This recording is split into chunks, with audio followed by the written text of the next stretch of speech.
করি যে আদালত থেকে আজকে যে সমস্ত বিভিন্ন বিচারপতিরা যে বিভিন্ন ভালো ভালো রায় যে সরকারি কর্মচারীদের ডিএর ওপর হয়েছে, তার জন্য এই আন্দোলনটা অনেকটা দানা বেঁধেছে। কিন্তু আদালতের ওপর আমাদের সম্পূর্ণ ভরসা করতে, এবং আমরা মনে করি নৈতিক এবং আইনি অধিকার আমরা আদালত থেকে ছিনিয়ে দিতে পারি।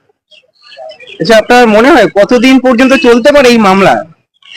সেটা কবে হবে? সেটা এই মুহূর্তে আমি কোনো সময় না দিলেও আশা করছি মিটে যাওয়ার সম্ভাবনা খুব শীঘ্রই। তার কারণটা হচ্ছে এই মামলায় কিন্তু সরকারি কর্মচারীদের বিরুদ্ধে বলার কিছু রাজ্য সরকারের নেই।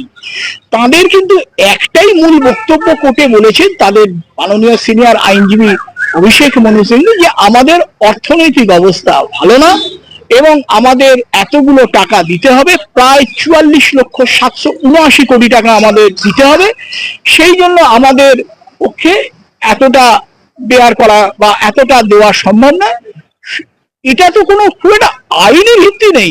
তার কারণ আমার যদি নৈতিক এবং আইনত অধিকার থাকে, কি টাকা দিতে হবে সেটা তো বড় কথা নয়, সেটা তো আমাকে দিতে হতেই পারে, সেটা তো আমাকে দিতে হবেই যে কোনো মূল্যে। কোনো এক জায়গায় কারোর যদি পাওনা গন্ডা থাকে, খেয়ে না খেয়ে হোক তার পাওনা গন্ডা মেটাতে হবে, এটাই নিয়ম, এটাই আইন। আমি বাজার থেকে ধার করলে সেই ধারের টাকা আমি যদি ফেরত না দিই, দুদিন বাদে বাজার দিয়ে আমার তো জিনিস কেনাই বন্ধ হয়ে যাবে, তাই না? এটা তো খুব সহজ একটা উদাহরণ দিলাম। আচ্ছা, মমতা ব্যানার্জি বলেছিলেন এই যে ডিএ যেটা হচ্ছে এটা সরকারি কর্মচারীদের দেয়া হচ্ছে দান হিসাবে। সত্যি কি আপনি মনে করেন নাকি এটা সত্যি অধিকার রয়েছে? সমস্ত ক্ষেত্রেই সরকারি কর্মচারীদের অধিকার সুপ্রতিষ্ঠিত হয়েছে, ট্রাইব্যুনালে হয়েছে, হাইকোর্টে হয়েছে, সব ক্ষেত্রে তারা হেরেছেন। এখন মুখ পোড়াতে সুপ্রিম কোর্টে গেছেন, আশা করি ওখানেও হারবেন। এবং সব থেকে বড় কথা হচ্ছে যে দয়ার দান বললে তো সেক্ষেত্রে সংবিধানকেই অবমাননা করা হয়। সংবিধানের যে সমস্ত বক্তব্যগুলো রয়েছে আর্টিকেল 309 সেগুলোকেই তার অবমাননা করা হয়। অর্থাৎ দয়ার দান বলার অর্থ হচ্ছে সরকারি কর্মচারীদের ছোট করা, এবং সরকারি কর্মচারীদের ছোট করার অর্থ হচ্ছে যে সরকার বিভিন্ন প্রকল্প করছে সেই প্রকল্পগুলো কিন্তু সরকারি কর্মচারীদের ত্যাগ স্বীকারের মাধ্যমে তাদের কাজের ওপরে নির্ভরশীল।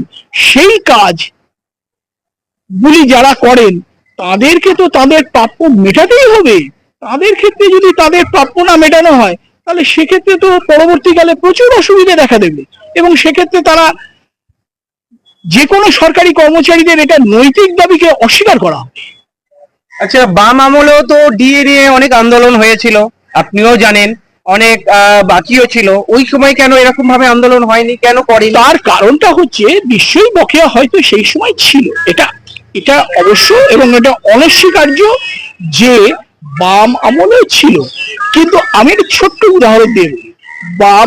আপনি ধরুন বাজার থেকে মাছ কিনেছেন সে 3,000 টাকা, পরে আপনি যখন সুযোগ এলো আপনি মিটিয়ে দিলেন 2,500 টাকা, মাছওয়ালা কিন্তু খুশি হবে।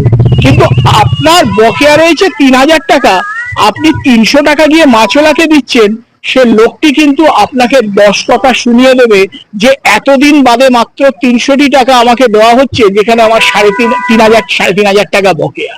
সুতরাং ঠিক একই ব্যাপার এখানেও ঠিক তাই। অর্থাৎ বাম আমলে এই ফারাকটা ছিল অতীব কম, এবং তারা রেগুলার